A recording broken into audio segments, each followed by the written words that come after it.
அமைச்சரும் பல்வேறு வகையில் தொழிற்சங்க நிர்வாகிகளை அவமானப்படுத்துவதோடு மிகவும் கேவலமான முறையில் தொழிற்சங்கங்களை மதிக்காத காரணத்தினால் எங்களுடைய கோரிக்கை ஊதிய ஒப்பந்தம், ஊதிய உயர்வு என்பதை விட போக்குவரத்து கழகங்கள் காப்பாற்றப்பட வேண்டும்.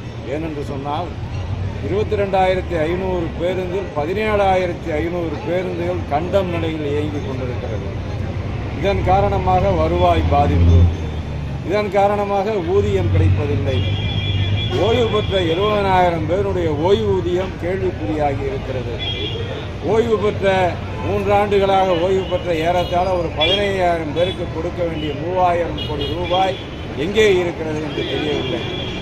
இந்த நிலையிலே தான் போக்குவரத்து கழகம் சேவை நிறுவனம் என்ற அடிப்படையிலே இபி நுகர்வு வாணிப கழகத்திற்கு வழங்குவது போல் போக்குவரத்து கழகத்திற்கும் மானியம் வழங்க வேண்டும், வரவுக்கும் செலவுக்கும் இடைப்பட்ட தொகையை வழங்க வேண்டும் என்ற கோரிக்கையை வலியுறுத்தி எதிர்வருகின்ற 15/5/17 முதல் தவிர்க்க இயலாமல் தொடர் வேலைநிறுத்தத்தில் ஈடுபட வேண்டிய கட்டாயத்திற்கு நாங்கள் தள்ளப்பட்டிருக்கிறோம்.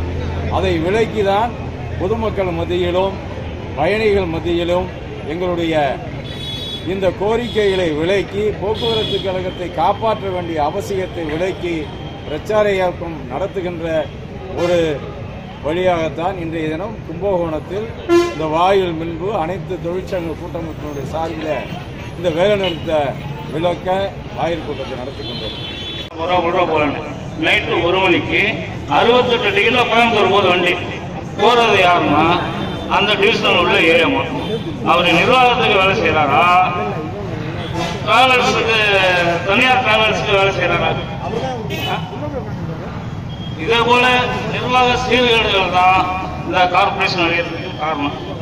இந்த கார்பரேஷன் சூப்பர் டாக்ஸ் கட்டினது. சூப்பர் டாக்ஸ் கட்டின கார்பரேஷன்ல சம்பளம் வழங்குறதுக்கோ ஓய்வூதியம் கொடுக்கறதுக்கோ பணம் இல்லைங்கிறீங்க. எங்களுடைய பணம் என்னாச்சு? பிஎஃப் பணம் தான் என்னாச்சு? சொசைட்டி பணம் என்னாச்சு? இஎல் எதுவுமே இல்லை. எங்களுடைய பணத்தை நீ கொடுக்காம நீ வச்சுக்கிட்டு நீ ரொட்டேஷன் பண்றதுக்கு என்ன தாத்தா? இப்ப நீ ஏன் பணத்தை வச்சு நீ ரொட்டேஷன் பண்ற உனக்கு சிரமமா இருக்குமே. வசூல் பணத்தை